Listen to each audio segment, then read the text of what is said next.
dia bayar pajak tuh kayak dia bisa melakukan apapun. Nah, pendekatan kayak gitu tuh sebenarnya kurang tepat. Artinya pajak itu dari awal ya itu kewajiban yang kita bawa sebagai warga negara sih. Betul. Jadi kayak ya udah kalau penghasilan kita sampai, berarti kita udah punya kewajiban. Kayak kita tumbuh dewasa kan kita bertambah kewajiban. Nah, salah satunya pajak. Ya, gitulah ya. Ya, dan apalagi influencer juga sekarang hadir dalam berbagai macam range umur, range usia. Jadi gue rasa memang ini yang mesti disosialisasikan ya. Balik lagi ke Mas Ferry, emang mesti bayar pajak berapa sih untuk influencer ini? Kalau untuk yang mengatur benar-benar termnya influencer, selebgram, youtuber, content creator itu kan belum ya. Kan selama ini dikenain sama PPh 21 atau PPh 23 yang berada di bawah naungan agensi kan. Jadi kalau misalnya penghasilan per bulannya kalau kita mengacu sama PMK tahun 2016, kalau kita hitung itu per tahun kalau influencer itu udah menghasilkan 54 juta ke atas dalam 1 tahun, maka dia udah harus kena pajak gitu. Dia harus sudah menunaikan kewajibannya sebagai wajib pajak. Nah, kalau di bawah itu ya berarti dia termasuk PTKP, penghasilan tidak kena pajak. Nah, itu untuk PPh 21. Jadi kalau dihitung per bulan sekitar 4,5 juta per bulan gitu. Di atas itu udah ada kewajiban. Dan habis itu ada tiringnya lagi nggak sih, kayak 50 juta bayar pajaknya lebih atau gimana? Pendapatan per tahunnya? Pajak kita itu progresif ya, kalau nggak salah. Jadi kalau misalnya tiring sih hitungannya persenan gitu mas, dari penghasilan gitu. Sebenarnya yang gue baca-baca juga nih mas, kayak penghasilan sampai dengan 50 juta per tahun dikenakan tarif pajak sebesar 5%. Nanti mungkin boleh di cross check lagi ya untuk info-info seperti ini. Tapi lumayan nih, karena kalau ngeliatin dari artikel ini yang gue temukan di 2020, let's say kita ada satu influencer namanya Atta Petir gitu misalnya ya. Berpenghasilan 1M per bulan, 1 tahun berarti 12M gitu kan. Kalau dia nggak bayar pajak 30%, artinya negara bisa kehilangan 3,6M per tahun. Nah, kalau misalnya kita butuh 25M untuk perbaikin 11 halte busway yang kemarin rusak, berarti udah bisa bayar 2 halte busway gitu. Jadi paying tax is definitely important, kayak yang tadi Mas Ferry udah sharing, penting banget buat kita untuk bisa fulfill our obligation, responsibility sebagai warga negara Indonesia gitu ya. Nah, tapi karena itu ngomongin soal kewajiban, berarti ada konsekuensinya juga dong.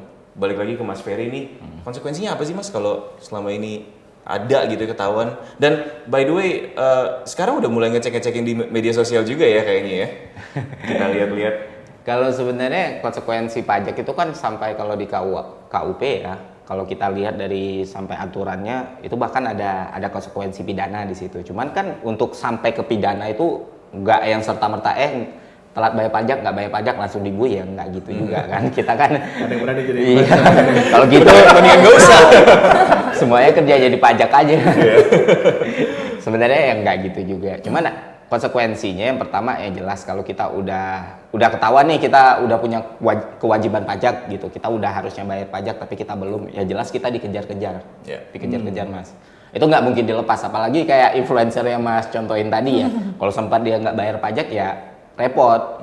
Nah, dan influencer kan sebenarnya influencer, content creator itu jenis pekerjaan yang quote and quote citra itu penting kan?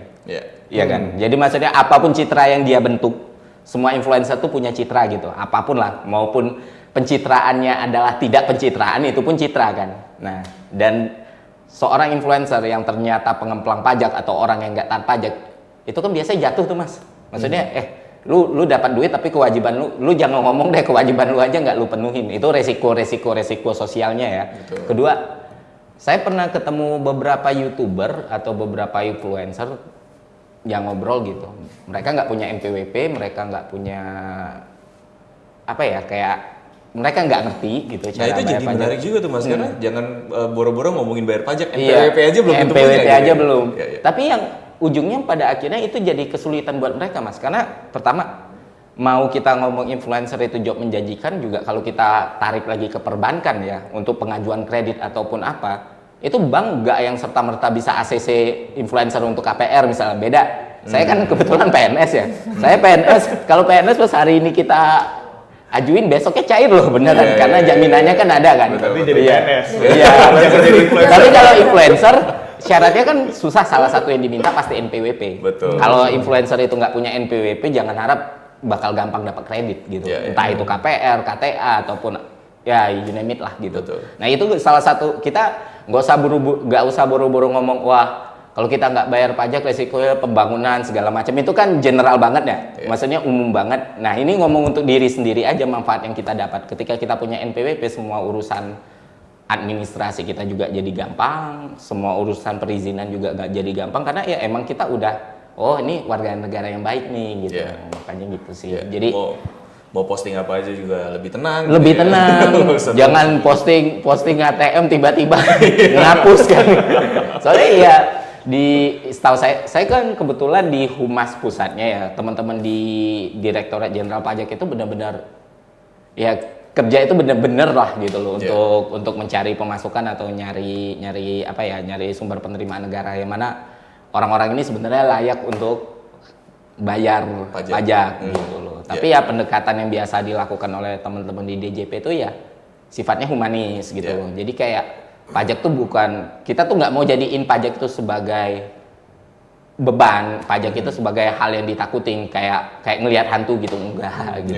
Kita pengen orang-orang sadar kalau emang sebagai warga negara, kalau emang kita mau menjadi orang yang lebih baik ataupun menjadikan negara kita lebih baik, maka ada kewajiban kita di situ gitu. Emang mungkin kayak misalnya dibilang ya 5%, 10, 15 itu jumlah yang gede gitu. Tapi kan pendapatan dia berapa? Iya kan? Kalau misalnya kayak Atta Halilintar bisa ngasilin 100 triliun gitu, 10%, 10%, 5-10%, itu kayaknya bukan hal yang buruk juga gitu untuk bayar pajak. Iya, itu betul. Jadi sebenarnya lebih bagus clean record juga. Jadi ketika memang kita ngepost atau apa-apa, karena memang ada berita-berita yang akhir-akhir ini lumayan viral juga gitu ya, dari tim pajak ngecekin Instagram atau media sosial dari influencer ini terus ketahuan gitu. Nah, lebih baik punya clean records supaya lebih tenang juga. Tapi dari tadi kita ngomongin yang nggak besar-besar, mungkin gue pengen touch juga sedikit sama mikro dan nano influencer yang ada dan banyak ya di All Star pastinya, sebagai sebuah agency, sebuah brand agency yang pastinya menghubungkan influencer-influencer yang micro, kecil, jumlah followersnya dihubungkan ke brands yang besar. Challenge-nya apa sih mengenai pajak selama ini? Mungkin ada yang kayak, kok ini mesti bayar pajak sih, atau NPWP nggak punya gitu, contohnya. Lagi sebenarnya kalau kita bicara nano, mikro, mau selebriti atau apa, ya semua juga influencers. Cuma bedanya berapa orang yang dia influence. Kalau nano ya berarti dia starter, baru starting, jadi memang yang di influence masih lebih sedikit gitu ya. Pas kita bicara challenge-nya apa, Amin tadi Mas Ferry juga udah bilang ya, challenge-nya bisa jadi mereka bahkan tidak punya NPWP. Kalau di All Star sendiri kita kan platform influencer, dan memang mayoritas dari yang orang bergabung di platform influencer ini memang fokus kita adalah nano dan mikro influencers. Dari sisi kita selalu merekomendasikan lah ya untuk mereka mensubmit atau mengumpulkan NPWP, mendaftarkan NPWP mereka ke dalam platform kita juga. Karena kan kita sudah perusahaan yang kena pajak juga, jadi kita akan potongin pajak mereka gitu. In reality, I can say sampai sekarang memang majority belum masuk NPWP. Gitu, majority belum. Alasannya apa kita nggak tahu gitu ya. Kayak tadi Mas Ferry bilang bisa jadi mereka belum punya NPWP gitu ya. Kalau di pandangan saya betul itu bisa jadi satu alasannya. Kedua, bisa jadi juga mereka memilih untuk tidak masukin NPWP-nya. Alasannya jadi kenapa nggak tahu ya. Itu opsi. Di kita sekarang itu opsi. Karena kita melihat memang masyarakat atau stakeholders dari influencer ini siap-siap nggak siap nih kalau soal NPWP. Kalau mereka nggak masukin karena alasannya mereka belum punya, it's ya silakan apply dulu ya. Kita nggak bisa apa-apa gitu ya. Tapi kalau pada saat mereka memilih untuk tidak masukin NPWP, terus don't get it why? Kita nggak ngerti. Karena semua transaksi mereka dari sisi agensi pasti kita potong pajak. Jadi dengan mereka tidak memasukkan NPWP, sebenarnya mereka rugi loh. Karena mereka sudah dipotong pajak lebih besar karena tidak masukkan NPWP. Dan mereka pada akhirnya mereka tidak bisa membuktikan bahwa mereka itu sudah dipotong pajak dari transaksinya. Karena mereka nggak masukin nomornya. Tapi kayak tadi Mas Ferry bilang mungkin kayak jangan anggap kayak pajak itu sesuatu yang menyeramkan gitu ya. Tapi mungkin di lapangan sebenarnya pajak di persepsinya masih sesuatu yang menyeramkan. Jadi kayak influencer kayak masukin nggak ya NPWP. Wah, nanti dipotong nanti terus. gue dikejar nggak ya? Nanti gue dicek nggak ya? Atau tadi kita bicara soal influencer nano sama mikro. Kenyataannya nano sama mikro mungkin si influencer ini bahkan belum full time. Karena mereka masih perlu mungkin pekerjaan lain untuk untuk menghidupi mereka lah istilahnya gitu. Belum bisa pekerjaan influencer untuk menghidupi full time mereka.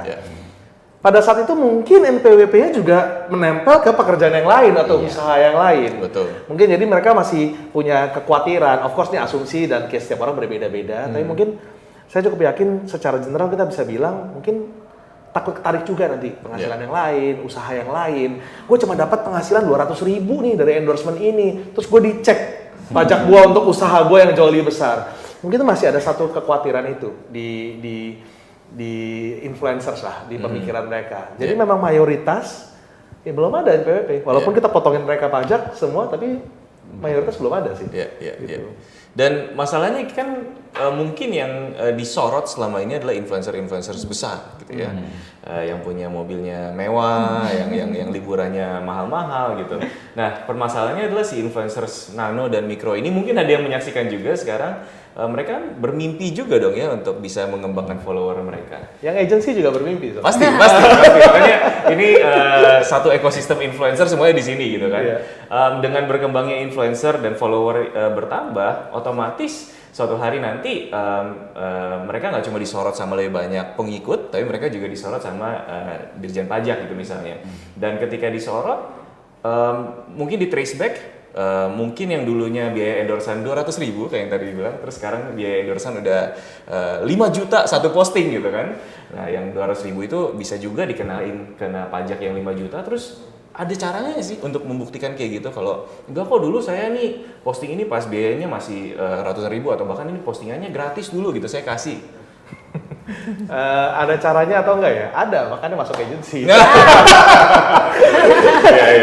Karena begini. Namanya pembuktian ya. Setiap pihak pasti ada asumsi yang dipakai gitu kan ya. Pada saat dia mau membuktikan meritnya berapa, kalau dia tidak punya history atau dia tidak punya transaction records, dia akan susah untuk dibilang kok ini transaksi 5 juta ya, enggak itu 500.000, enggak itu 50.000, how do they prove it? Karena influencer business atau endorsement ini atau dikenal ya, orang endorsein gua dong gitu ya. Banyak itu transaksi diawali dari person to person, trust business gitu kan. Yang basically temen gue ya bantuin gue deh, ini ada imbalannya seperti ini. Nggak semua orang lewat agency loh, ini transaksi endorsement atau influencer marketingnya. Jadi pembuktian itu memang sulit, that's why it's recommended memang kalau misalnya kalau lewat agency atau misalnya lewat platform influencer seperti All Stars, dia punya satu record yang dia bisa keep. Sehingga pada saat nanti dia perlu bukti potong pajak, dia perlu membuktikan bahwa enggak transaksi itu memang sekian rupiah doang. Dia punya sesuatu data yang dia bisa tarik untuk pembuktian dia. Kalau dia nggak punya data ini ya akhirnya cuman adu kepercayaan aja kan. Kalau Dijen bilang segini transaksinya, ya tinggal siapa bicara lebih kencang aja. Gitu. Nah, mungkin sedikit ke Mas Ferry sebelum ke Mbak Feni lagi, nyambung kayak tadi, conversation-nya gimana sih Mas? Kalau misalnya tiba-tiba ada yang datang ke influencer ini, kemarin saya lihat kamu posting liburan segini-gini, gimana caranya membuktikan kalau sebenarnya, maksudnya ataupun ngomong gitu ya, kok pajaknya yang ditagih nih nggak sesuai dengan endorsement yang saya terima, sedangkan selama ini dia nggak punya record sama sekali. Kalau sebenarnya kayak gitu kan teknis banget nih Mas. Jadi yang bisa menjawab pun teman-teman yang di Direktorat Jenderal Pajak langsung apakah yang mereka lakukan kayak gitu atau enggak. Tapi setahu saya, sepemahaman saya juga sebenarnya pendekatan yang dilakukan teman-teman di DJP itu enggak se-strict itu sebenarnya. Artinya mereka tetap ngawasin tapi enggak yang kan mereka mempertimbangkan nih, ini influencer kan mereka kayak saya bilang tadi, mereka punya citra, mereka punya trust yang dibangun ke masyarakat, nggak tiba-tiba kita dari government datang terus ngehancurin hal yang udah mereka bangun dalam bertahun-tahun gitu kan. Jadi ya sebenarnya pendekatannya nggak akan yang tiba-tiba ini nggak cocok nih, ini nggak sesuai nih. Biasanya disuratin atau apa, ditelepon, biasanya ada AR yang datang ke situ gitu. Jadi setahu saya setelah reformasi birokrasi yang dilaksanakan Kementerian Keuangan tahunnya 2003 lah ya, sejak 2003 ke atas terus mulai banyaklah pembaharuan yang dilakukan. Kalau dulu kan kita bisa bilang ya government tuh tempat yang sangat gelap gitu kan dulu, tapi setelah ya era Ibu Sri Mulyani masuk terus ada reformasi birokrasi sampai 10 tahun terus berlanjut terus. Hal-hal kayak gitu tuh udah kita tinggalin. Jadi kita tuh nggak mau lagi jadi corp pakai baju gitu terus jadi harusnya PNS, harusnya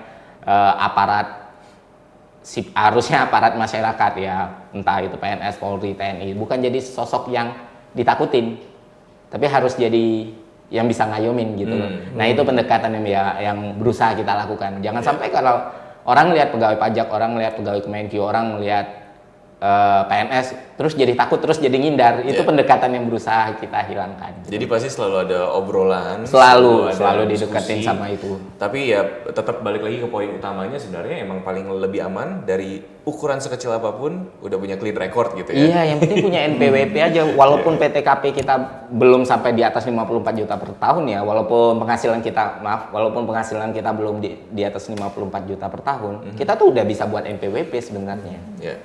Walaupun kita belum punya kewajiban pajak nih gitu, Yeah, karena yeah. punya ya itu tadi, dengan punya NPWP, dengan kita mendaftarkan diri kita, itu udah jadi nilai plus sendiri buat kita gitu. Ya. Nah ini jadi menarik karena ternyata dari sisi agensi juga bisa ngebantuin itu semua.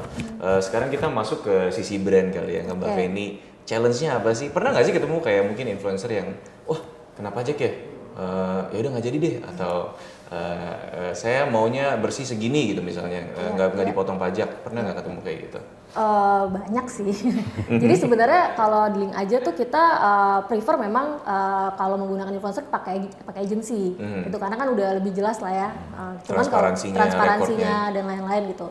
Untuk kepentingan brand dan di perusahaan itu lebih mudah nge-trackingnya daripada penunjukan langsung gitu ke influencer gitu. Cuman memang ada beberapa kasus yang bukan beberapa kasus ya, ada beberapa pengalaman ketika langsung biasanya mereka akan minta bersihnya aja gitu. Jadi kalau dari perusahaan tuh kita dari brand tuh biasanya memang kita punya regulasi, oke, kalau punya NPWP dipotong sekian, kalau nggak punya NPWP dipotong sekian. Tapi sama nih kayak agensi juga itu opsional. Ya terserah nih kalau kalian laporin punya NPWP dilaporin ketika invoicing, ya kita kan potong sekian gitu.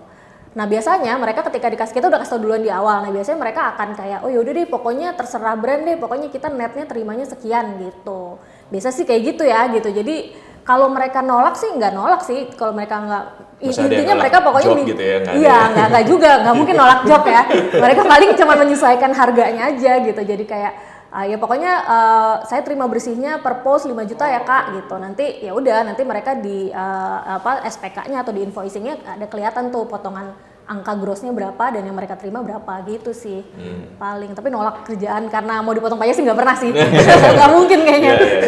Jadi yang menurut gue menarik adalah sebenarnya dari sisi brand, dari sisi user sudah strict dengan regulasi yang ada. Dari sisi agency sudah strict, dari sisi government sosialisasinya juga udah keren banget. Sebenarnya sekarang pertanyaan berikutnya nih, dengan masalah yang masih ada, how can we solve it gitu ya. Jadi kalau dari regulasi udah ada, mungkin dari Mas Ferry sendiri bisa sharing sedikit nggak sih sosialisasi yang sudah dilakukan selama ini, dan kira-kira gimana caranya nih bisa naikin sosialisasi mengenai pajak lagi ke depannya? Oke. Kalau untuk sosialisasi soal pajak ya, teman-teman di DJP so far yang saya tahu, kalau masih lihat Instagramnya atau sosial medianya, mereka kan giat untuk bikin konten untuk engage ke masyarakat gitu, untuk ke wajib pajak. Terus metode yang mereka lakukan juga udah keep up lah sama zaman gitu kan. Nah dari kita sendiri, selain online, selain kita manfaatkan platform digital, entah itu di DJP ataupun kita sendiri sebagai kantor pusat di Kemenq pun juga ngebantu untuk mensosialisasiin itu. Kita juga sifatnya ya udah sebagai PNS ya, dalam kehidupan sehari-hari, entah apapun kesampingan yang kita jalani kayak saya sekarang gitu. Ya udah kita sosialisasiin itu dari mulut ke mulut gitu. Untuk teman-teman influencer misalnya, teman-teman YouTuber, itu saya sering berapa kali nongkrong, berapa kali ngobrol bareng.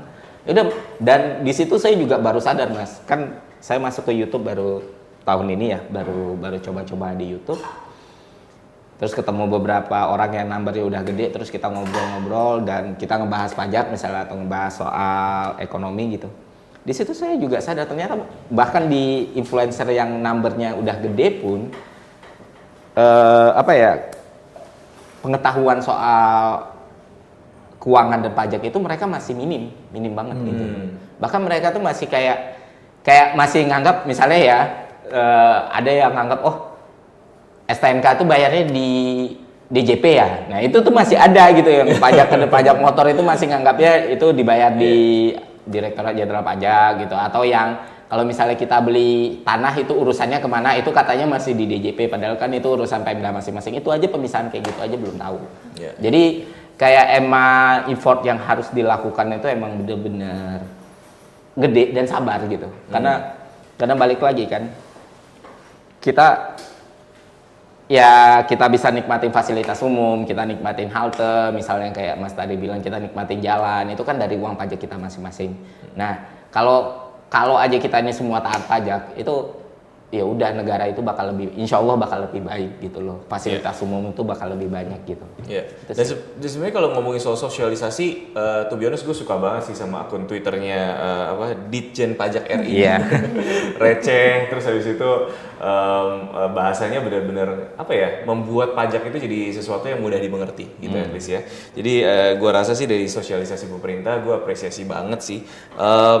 Kalau dari platform agency pajak itu apakah salah satu juga yang disosialisasikan ke influencer-influencer selama ini, baik itu dari gathering mungkin atau dari sosialisasi ketika lagi business transaction? Kalau kita bicara sosialisasikan in terms of kita mengajari atau memberikan edukasi soal pajak, sebenarnya enggak. Tapi kita pasti mensosialisasikan bahwa transaksi yang terjadi ini akan kena pajak. Dan saya tadi kembali ke poin yang saya mention sebelumnya gitu ya. Kalau punya NPWP sebenarnya nggak make sense, nggak masuk akal kalau tidak masukin NPWP. Karena in the end kita akan potong pajaknya. Dan kayak tadi Mbak Feni juga udah bilang ya, bahwa ketentuan kalau tidak masukin NPWP, sebenarnya pajak yang dibayar itu 5 hal. 20% lebih tinggi dari yang ketentuan seharusnya gitu, dan dia tidak bisa pakai pajak yang sudah dibayarkan itu, dia tidak bisa pakai untuk pengurangan pajak dia atau bukti sebagai dia sudah potong pajak. Jadi kita memang tidak sosialisasikan seperti itu. Apa yang dari Mbak Feni bilang tadi, kita juga terjadi di kita, influencer pandangannya masih pokoknya gue siap terima 1 juta, lu mau potong nggak potong ya pokoknya saya mau terima 1 juta. Banyak sekali case yang seperti itu gitu. Jadi edukasi kita adalah bahwa kita selalu bilang kita akan potongin pajak. Ready or not ya, pokoknya pajak penghasilanmu akan dipotong oleh perusahaan. Kita memang belum memberikan edukasi kayak in terms of seminar, kelas. Mungkin sesi-sesi seperti ini sebenarnya yang perlu lebih banyak didengar atau terekspos ke influencer agar mereka tahu gitu. Ya. Jadi ya mungkin habis ini bisa kolaborasi bareng nih bertiga, bikin seminar, bikin sesi gitu kan ya. Iya, jadi kelas sendiri untuk ngomongin pajak gitu. Jadi menarik banget nih buat Idea Friends karena saya yakin juga yang nonton mungkin ada yang influencer juga, apapun kelasnya, apapun level of community yang selama ini nge-follow. PR-nya cuma satu ya tadi ya, bayar pajak gitu. Dan tentunya sebagai influencer, sebagai orang yang selama ini disanjung gitu sama komunitasnya masing-masing, jadi dia punya tanggung jawab lebih untuk bisa mengikuti regulasi yang ada sama pemerintah gitu. Mungkin terakhir buat Alex sendiri, kalau ngomongin soal All Star, dari tadi kan udah ngomongin soal agensinya. Gimana sih caranya mereka bisa get in touch? Apakah harus ada seleksi khusus atau daftar aja langsung? Karena kalau kita ngeliat sekarang yang visible solusinya yaitu agency. Solusi khusus enggak sih ya sebenarnya. Allstars.id is an open platform gitu. We serve both brand sama influencer. Ada minimum follower berapa atau subscriber? No, I think everyone is an influencer. Saya influencer cuma kecil aja. Jadi we serve both brand sama influencer dan kita is an open platform. Jadi kalau either kalian pakai iOS atau pakai Play Store, search saja Allstars. Kalau kalian influencer, search saja Allstars Influencers. Kalian tinggal join ke situ and it's open, itu instant access. Jadi it's as simple as that sih. Di search saja di Play Store atau di iOS, Allstars, dan open dan tinggal daftar. Iya. Dan yang menarik itu tadi ya, karena ada agensi-agensi ini, influencer in all level bisa connected with big brands gitu.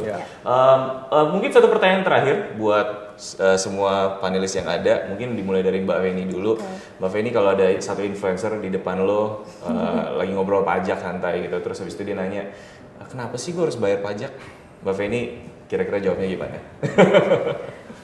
Susah juga ya. Maksudnya kenapa ya gue harus wajib? Ya, harus bayar pajak dong. Itu itu apa ya? Itu kewajiban sebagai warga negara, dan kalau misalnya pengen negara ini, Indonesia ini punya fasilitas umum lebih baik, jadi lebih bagus lagi semuanya, itu kan dari mana lagi kalau bukan dari pajak gitu kan. Jadi ya ayo bayar pajak untuk membangun Indonesia gitu sih. Gitu sih. Dan seneng juga karena dari segi users, dari segi brand udah on board juga gitu ya dengan regulasi yang ada. Jadi untuk teman-teman yang mungkin menyaksikan, baik itu punya bisnis kecil atau besar, udah bisa juga diimplementasi hal serupa gitu ya. Mas Ferry, pertanyaan yang sama. Kalau ada satu influencer depan lo, mungkin udah sering kali ya kan? udah ngobrol gitu, sering sosialisasi. Biasanya mereka nggak tertarik dengan apa ya jargonnya membangun Indonesia gitu. Ini Biasanya untung gua bayar pajak apa? Gimana Gitu sih. Ya pertama jelasin kalau pajak itu nggak sama pemberlakuannya sama asuransi. Itu yang harus kita pahamin. Pajak itu kewajiban. Kedua, dengan kita membayar pajak berarti kita udah menjadi warga negara yang baik. Dengan kita menjadi warga negara yang baik berarti kita udah ngebantu hidup orang lain. Kalau itu matters buat lu, lu bisa bayar pajak gitu. Ketiga, ya udah, barulah dengan uang pajak apapun yang lu keluhin itu selalu ada kemungkinan untuk jadi lebih baik kalau lu bayar pajak. Kalau lu ngeluh soal jalan jelek, lu ngeluh soal akses internet, kalau lu nggak bayar pajak nggak akan ada berubah. Tapi kalau lu bayar pajak ada kemungkinan untuk berubah. Gitu. Dan lu Iya. bisa menuntut perubahan. Betul. Karena udah bayar pajak ya. Iya benar. Kalau ngomel-ngomel terus nggak bayar pajak ya nggak bisa ngomong juga gitu ya. Menarik. Kalau dari Mas Alex gimana? Tadi saya nyambung dikit ya Mas Ferry ngomong ya, nggak semua orang tertarik dengan jargon membangun negara gitu. Dan memang realitanya nggak semua orang Peduli ya. patriotik. Iya. Nggak semua orang peduli gitu. Tapi mungkin kalau dari platform sendiri, dari kayak allstars.id kan kita serving both brand sama influencer gitu ya. Dan nggak semua brand sama influencer yang masuk ke kita ini udah yang besar. Ada yang baru starting, kayak nano influencer kan influencer baru mulai. Brand juga banyak brand yang usaha-usaha atau entrepreneur yang baru mulai gitu kan ya. Mungkin kalau kenapa sih harus bayar pajak? Kalau dari gue lebih kayak gini. In the end semua orang yang usaha dari influencer ataupun bikin usaha brand ini pasti mau gede one day. Semua yang memulai ini baik dia sebagai karir influencer atau sebagai usaha, dia pasti mau one day berkembang terus. Dan kalau dia nggak biasain bayar pajak dari dia masih kecil, Betul. dia pasti nanti jatuh ke masalah one day pas udah besar. Dan kalau dia nggak biasain bayar pajak dari kecil, nanti kalau udah gede baru mau bayar pajak, pasti lebih berat hatinya. Jadi mulailah pada saat masih memulai, biasakanlah untuk dia bayar pajak, biasakanlah untuk bayar pajak. Jadi kalau influencer ada yang denger gitu ya, biasakanlah bayar pajak dari kecil, karena pada saat pajak kalian masih puluhan ribu, lebih enak bayarannya daripada nanti pada saat ratusan juta. Tapi kalian mulai dengan early, seperti tema nih kan, tema IDFS kan restart this year gitu ya. Kalau kalian adalah influencer atau brand yang belum bayar pajak selama ini usahanya, you restart your ways gitu. Karena build your habit dari kalian awal, biar Indian pada saat nanti kalian udah besar, nggak usah pikir bangun negara, lu nggak ribet. Lu nggak ribet deh, nggak usah pikir bangun negara dulu ya, lu nggak akan pusing, lu nggak akan takut dikejar pajak, lu nggak akan takut usaha lu dikobok-kobok, lu nggak akan takut Instagram feed lu tiba-tiba di kontak karena lu banyak. So build your habit, restart your ways. I think that's the best way untuk put it for people out there ya, yang mau jadi influencer ataupun jadi starting a brand. Gitu.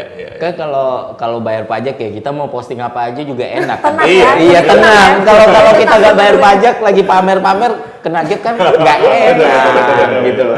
Menarik sih. Masa di take down kan nggak lucu. Iya, di archive kan nggak enak gitu ya. Nggak enak. Elah gitu. Menarik sih karena kita jadi dapat banyak angle hari ini. Ada Mbak Fedi dari segi brand menyatakan ya memang dari segi brand sudah ada regulasinya, sudah mengikuti dan mendukung juga. Jadi baik itu punya NPWP atau nggak punya NPWP, regulasinya udah dibikin sedemikian rupa supaya semuanya clean transaction gitu. Dan gue yakin juga dari Link aja mengharapkan gitu ya transaksi bersama dengan influencer-influencer in all levels semuanya bayar pajak. Dari Mas Ferry dari government juga udah mendukung banget dan udah menurut gue poin yang penting tadi disampaikan adalah gak kayak hantu gitu ya kalau ngomongin pajak tuh gak usah takut gitu karena semuanya diomongin baik-baik, sosialisasinya gue rasa secara musyawarah juga. Dan sebenarnya yang paling penting juga semuanya bukan kayak apa ya, bukan untuk menteror influencer, tapi untuk bersama-sama yuk kita bangun negara gitu ya. Nah yang terakhir dari agency, menurut gue penting banget, apalagi kalau misalnya ada influencer micro yang mungkin invoicing juga bingung, terus habis itu laporan SPT mungkin nggak di-archive dengan baik. All-Star bisa juga berarti ya untuk ngasih SPT dan dokumen-dokumen lengkap. Semua dokumen ready deh, kita kok udah tinggal minta ya, tinggal kita kasih. Tapi nggak ada yang minta jarang. Itu dia. Jadi kalau lu udah daftar di All-Star boleh minta-minta, bentar lagi kan mesti lapor pajak nih. Tapi kalau misalnya belum ya bisa lewat All-Star karena bisa akan dibantu pembukuannya segala macam. Jadi senang banget karena dari ekosistem influencer ini semuanya ready. Tinggal satu nih yang nggak ada di sini. Iya, karena kita nggak bisa menemukan influencer yang mau hadir di topik ini gitu ya. Jadi nggak apa-apa. Sekarang panggilan selanjutnya adalah untuk influencer-influencer yang mungkin menyaksikan, this is your turn gitu ya untuk bisa make a difference juga gitu ya. Ya hitung-hitung bayar patungan, bayar utang negara gitu ya. Gua rasa itu aja sih waktu yang kita punya. Jadi thank you so much for tuning in. Thank you Mas Alex, Mas Ferry, Mbak Feni, thank you banget buat waktunya. Gue Demas Ryan, kita akan segera pamit sesaat lagi. Jadi untuk